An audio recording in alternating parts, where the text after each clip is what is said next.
Hello guys, welcome back to my channel. Myself Sajia. और video start करने से पहले मैं अपना छोटा सा इंट्रोडक्शन देना चाहती हूँ। मेरा नाम साजिया है और मैं कोलकाता से हूँ। मेरी ग्रेजुएशन रिसेंटली अभी कंप्लीट हुई है। मेरा फर्स्ट स्टडी ब्लॉग है। आई होप आपको मेरा स्टडी ब्लॉग पसंद आएगा। अगर आपको मेरी वीडियो पसंद आए तो लाइक और सब्सक्राइब ज़रूर कर लीजिएगा, और अगर आप नए हैं तो मेरे चैनल को सब्सक्राइब ज़रूर कर लीजिएगा। जैसा कि आपने थंबनेल देखकर समझ ही लिया होगा कि आज का टॉपिक क्या होने वाला है। मुझे लगता है कि एक मोस्ट इम्पॉर्टेंट टॉपिक है, या यूपीएससी एस्पिरेंट्स के लिए एक फेवरेट टॉपिक हो सकता है। यूपीएससी प्रिपरेशन स्टार्ट कैसे करें।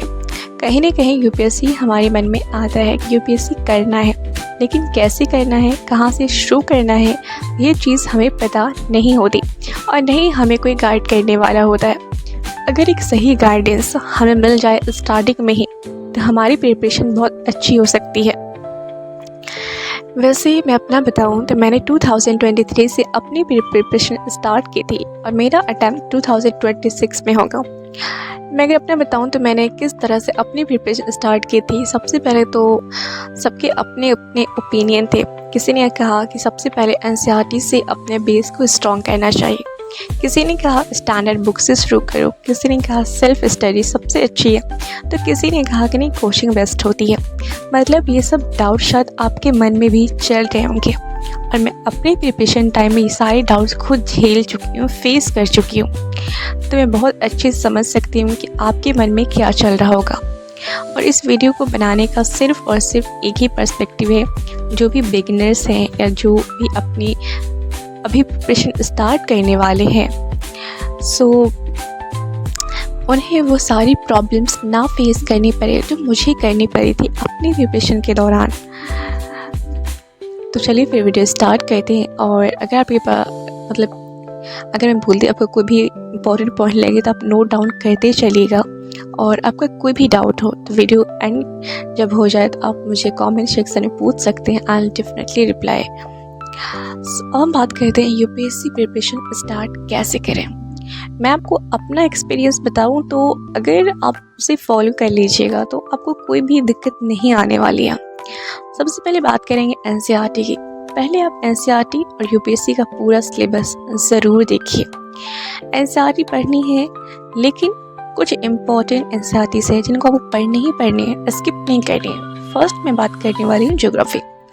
ज्योग्राफी के लिए आप 6 से 12 तक की सारी एनसीईआरटी पढ़ना ही पढ़ना, आप स्किप मत कीजिएगा। अगर आप ज्योग्राफी के लिए 6 से 12 तक की एनसीईआरटी अच्छे से पढ़ लेते हैं तो आपको कोई भी स्टैंडर्ड बुक पढ़ने की ज़रूरत नहीं होगी। सेकेंड, हिस्ट्री के लिए 9 से 12 तक की एनसीईआरटी ज़रूर पढ़िए। पॉलिटी के लिए भी 9 से 12 तक की एनसीईआरटी बहुत ज़रूरी है। अब सवाल आता है, जब हम शुरुआत में एनसीईआरटी पढ़ते हैं ना तो बहुत सारे एस्पिरेंट्स को समझ नहीं आता, मुझे भी नहीं आता था। तो मैं क्या करती थी कि मैं यूट्यूब से एनालिसिस पहले देख लेती थी, उसके बाद मैं अगर खुद से पढ़ती थी ना तो वो चीज़ मुझे ज़्यादा अच्छे से समझ आता था। आप एक बार ज़रूर ट्राई कीजिएगा, आपको बहुत अच्छे से समझ आ जाएगा। और मैं जिस सर को फॉलो करती थी, अगर आप मुझे बोलेंगे तो मैं कमेंट में उनका लिंक भी दे दूँगी, आप ज़रूर वॉच कर लीजिएगा। बहुत अच्छे से समझाते हैं वो। एक बार अगर देख लीजिएगा ना तो आपको दोबारा एनसीईआरटी पढ़ने की ज़रूरत भी नहीं पड़ेगी। और एक चीज़ और, जब हम एनसीईआरटी पढ़ते हैं ना तो बहुत सारे के मन में ये आता है कि हमें एनसीईआरटी के नोट्स बनाने चाहिए। तो मैं कहूँगी नहीं, एनसीईआरटी के आपको नोट्स नहीं बनाने चाहिए। एनसीईआरटी हम क्यों पढ़ते हैं? एनसीईआरटी बस हम इसलिए पढ़ते हैं ना ताकि हमारा जो बेस हो वो स्ट्रॉन्ग हो जाए, ताकि जब हम स्टैंडर्ड की तरफ बढ़े तो वो चीज़ हमें ईजी लगे। बस हम इसलिए एनसीईआरटी पढ़ते हैं। सो एनसीईआरटी के आपको नोट्स नहीं बनाने हैं। एंड अब आता है सवाल, एनसीईआरटी अच्छे से पढ़ लेते हैं, सिलेबस भी हमें अच्छे से पता है, लेकिन एक बात मैं बता दूं, सिलेबस आपको याद होना चाहिए पानी की तरह। मतलब सिलेबस तो याद ही होना चाहिए। अब सिलेबस क्यों याद होना चाहिए? तो सिलेबस याद होने के दो एडवांटेजेस है।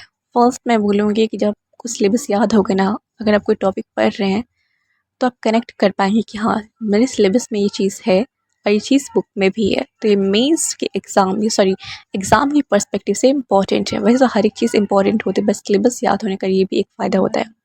और दूसरा होता है PYQ। सिलेबस बताता है क्या पढ़ना है, PYQs बताता है कितने पढ़ने, कितनी रिक्वायरमेंट है, किस टॉपिक से कितने क्वेश्चंस आ रहे हैं। सो सिलेबस तो आपको याद होना ही चाहिए। एंड फिर आता है मतलब कि हम NCERTs पढ़ लेते हैं। NCERTs पढ़ने में आपको एटलीस्ट 6 मंथ तो आपको लगेगा ही लगेगा। तो आपको पेशेंस बहुत ज़रूरी है इस एग्ज़ाम में। पेशेंस है तो आप बहुत आसानी से क्लियर कर सकते हैं। जब NCERTs पढ़ लेते हैं तो आता है स्टैंडर्ड बुक की तरफ। पॉलिटी के लिए आप लक्ष्मीकांत पढ़ सकते हैं। हिस्ट्री के लिए 9 से 12 तक की NCERT पढ़ लीजिए। अगर आपने NCERTs अच्छे से पढ़ ली है तो मॉडर्न हिस्ट्री के लिए स्पेक्ट्रम बहुत इंपॉर्टेंट है।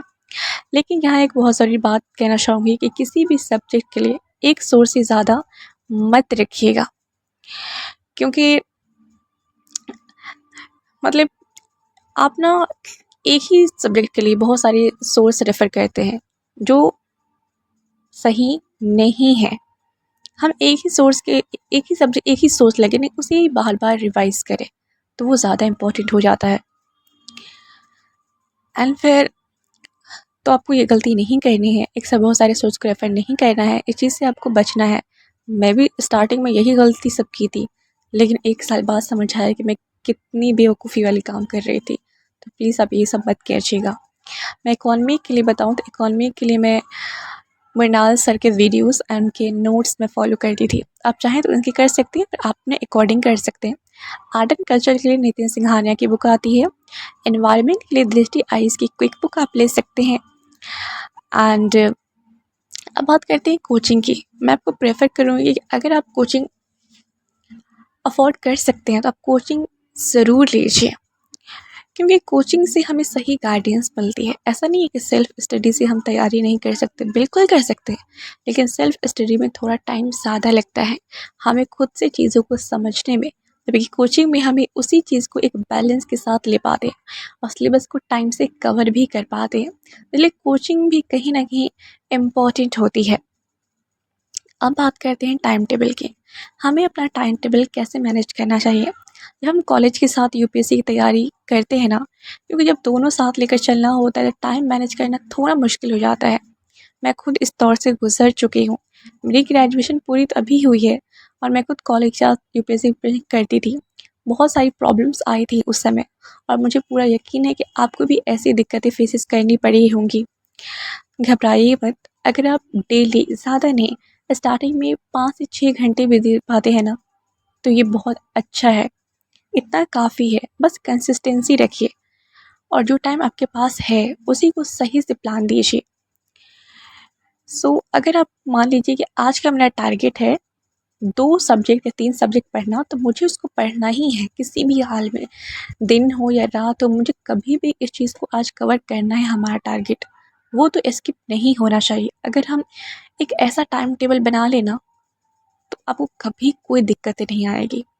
स्टार्टिंग में थोड़ी बहुत दिक्कतें आएंगी, ये नॉर्मल है, हर एक एस्पिरेंट के साथ होता है।